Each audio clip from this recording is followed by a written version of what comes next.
out there. Dense fog continues across portions of North Georgia. This is a look outside in Atlanta where the fog has begun to dissipate a little bit, but it is still been a very, very foggy morning. The airport is still very much in fog, and this has been this way for hours. So that's why we did a first alert weather day for this morning for the dense fog. It was, again, a very widespread issue that thankfully is beginning to dissipate over the next hour or so. We should see the visibility continue to very slowly improve.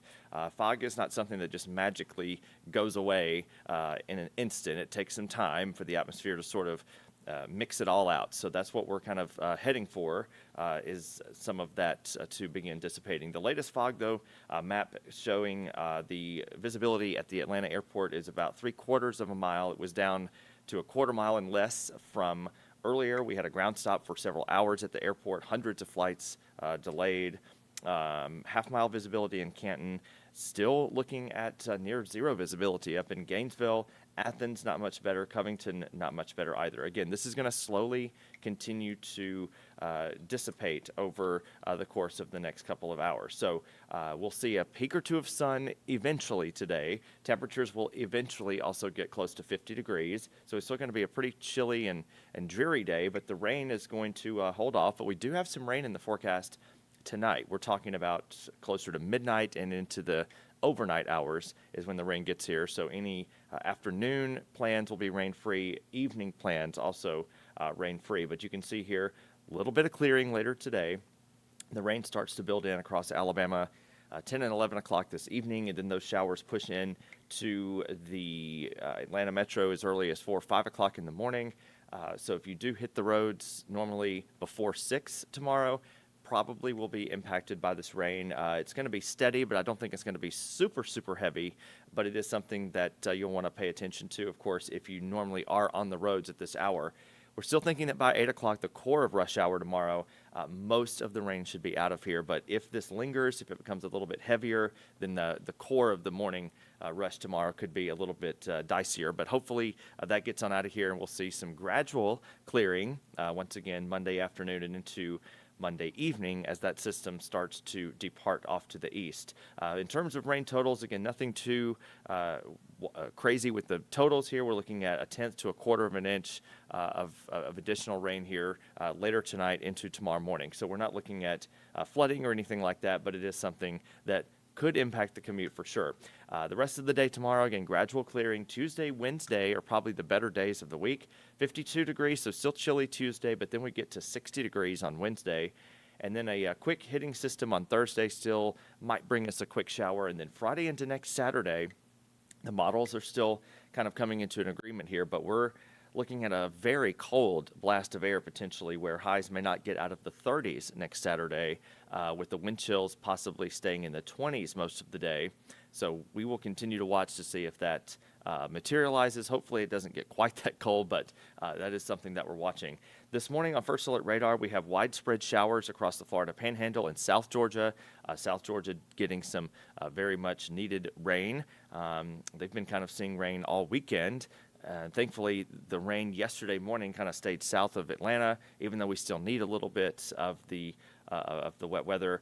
We're going to see this system kind of push through later tonight, and then we're going to see some midweek clearing getting into Tuesday and Wednesday. But this system's going to bring a few storms to the Florida Peninsula today, steady showers for the Florida Panhandle. Again, another look at Futurecast as we kind of take you into the rest of the evening. Those showers get here overnight. That's 3 o'clock in the morning tomorrow, and we've got a pretty good coverage of rain around the region. That's going to slide off to the east. And then by Monday morning, an area of low pressure is trying to spin up across the western Atlantic, and some snow is likely to fall across North Carolina and Virginia, basically along the north of I-40. And then that high pressure system comes in Monday night into Tuesday and finally brings us some clearer weather. I'm looking ahead, though, to that next cold blast. We're going to kind of watch and see how far some of that most intense cold air comes. Right now through Friday into Saturday, that red line on the map indicating the freezing line. And you can see it's already way past here and down on the Gulf Coast, meaning that sub-freezing temperatures will make it all the way to the Florida beaches potentially by the time we get to Saturday morning. So that's what we're watching next. We're also watching that rain chance coming in tonight and tomorrow. this morning, the fog is going to continue to very slowly dissipate, and otherwise we're looking at a fairly inactive 7-day forecast. We'll have highs in the 50s, again to near 60 degrees by the time we get to next Wednesday. Here's a look outside again this morning. Midtown skyline, it has looked like this most of the day. We can at least see the buildings out there, but the airport and the fog is continuing to cause a lot of chaos, a lot of people dealing with delays and diversions, things like that. So we're going to bring in Megan Packer for the latest on some of those impacts and some other news around North Georgia. Good morning, Isaac. Thank you so much. Yeah, the fog was really something else this morning. We were watching it all morning long on Atlanta News First if you joined us on your TV earlier today, but good to see that it is starting to dissipate. Hope your day's off to a great start. I'm Megan Packer here to get you updated on what's making news on your Sunday. Lots going on this weekend, and so let's just jump right into it. We begin with the story that we've been following this weekend in Cobb County. A man right now is accused of shooting and killing his mother and stepfather. This was in Powder Springs yesterday morning. The man is 31, and it happened just after 1 o'clock yesterday on Yoshino Terrace, again in Powder Springs in Cobb County. Police say that man lived at the home there with the mother and stepfather. They say he shot both of those victims who were in their mid-70s. They were taken to the hospital in critical condition and sadly died a few hours later. Police have not identified them at this point, or they have not shared any information about a motive for the killings. Metro Atlanta lawmakers are trying to offer some resources and just give some information to people, help them understand their rights during federal immigration raids.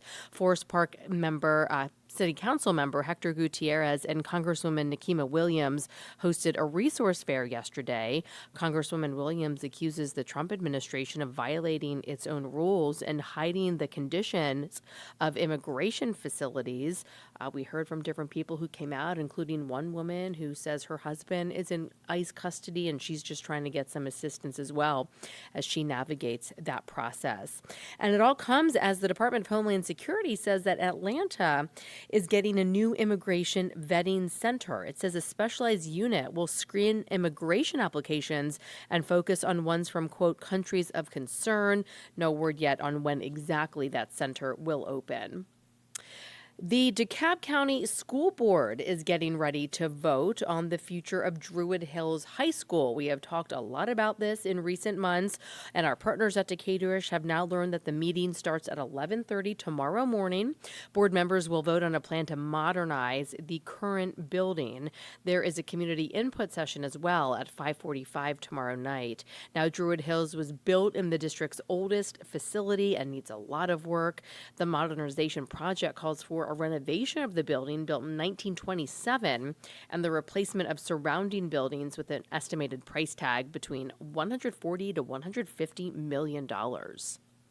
Atlanta Fire Rescue held its annual Station 16 holiday party. More than 400 children came by the station yesterday for festive activities, live music, a meal, and gifts. Station 16 has hosted a holiday party since 1963.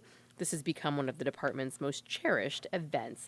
So glad to see them continue that tradition, making the holidays a little brighter for the children and their families who came out to that. Thanks so much for joining us today. We'll show you one last look of this fog. Still can't see the tops of the buildings here in Midtown. Such a foggy start to the day. So just a reminder, take it easy if you're getting ready to head out the door today, if you're heading to church or maybe doing some Christmas shopping today. But as Isaac told us, that will start to dissipate as the day goes on. Thanks so much for joining us today. I'm Megan Packer. Stay connected all the time here at Atlanta News First Plus, and we'll see you soon.